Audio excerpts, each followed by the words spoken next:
The United Kingdom is in the midst of a water crisis? Yeah, apparently we don't have enough water in our infrastructure. Hey, wait a minute. I thought privatization of the water was going to make things better.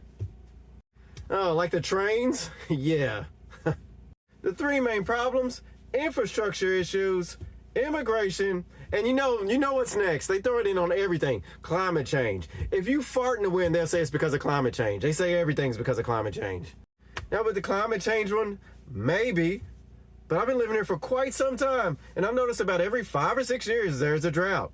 It's not really odd. A lot of places experience droughts.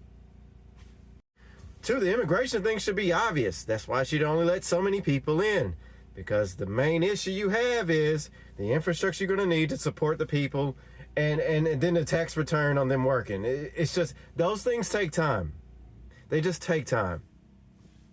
But the real reason, if we're going to be brutally honest, is the infrastructure sucks at the moment. There's not enough reservoirs, pumps be breaking down, they haven't upgraded nothing. I mean, those are really simple things.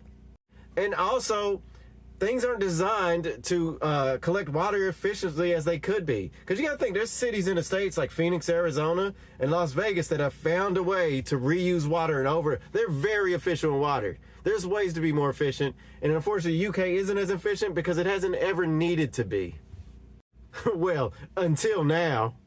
Former president of Sinn Féin, Gerry Adams, has had a case put against the BBC, basically sued him, and won.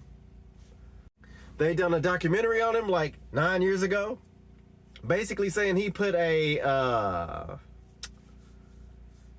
what would be a good word? This was a hard one to describe without it coming across wrong on TikTok. He had somebody do something to somebody. That's what they said in the video. That's all I'm going to say. I'll let your imagination run with that one. And clearly there wasn't any hardcore evidence of this. And I could see why the jury thought so, because the person that put the case up against it, fought the case of why they made the video, said, well, I have plenty of resources. I showed them all my resources, but I want to protect their identities.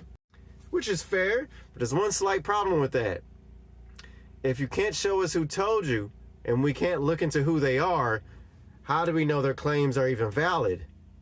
It's kind of hard to prove it, isn't it? Because when it comes to the law, it's not what you know, it's what you can prove. Just saying. But it goes to show you, these news networks need to be careful and need to be accurate when it comes to these like really extraordinary claims on people. They need to make sure they have their ducks in a row, bro. Because these same people can come back and sue you. It's going to be kind of expensive to be too woke. You know what I mean? I'm just saying, dude. Like, you got to be careful. You can't just say anything. There's got to be some truth to it. What's that saying? If you come for the king, you best not miss. Something along those lines. Which makes sense. Isn't that what happened with Fannie Willis? Is it Fannie Willis? Was that her name? Fannie Willis? Fannie? You know, that lady from Georgia that was the, I forget what she was. Wow, that's bad.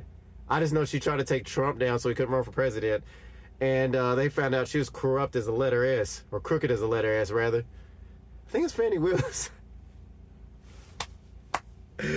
Oh, man. Yeah. Anyway, y'all take care.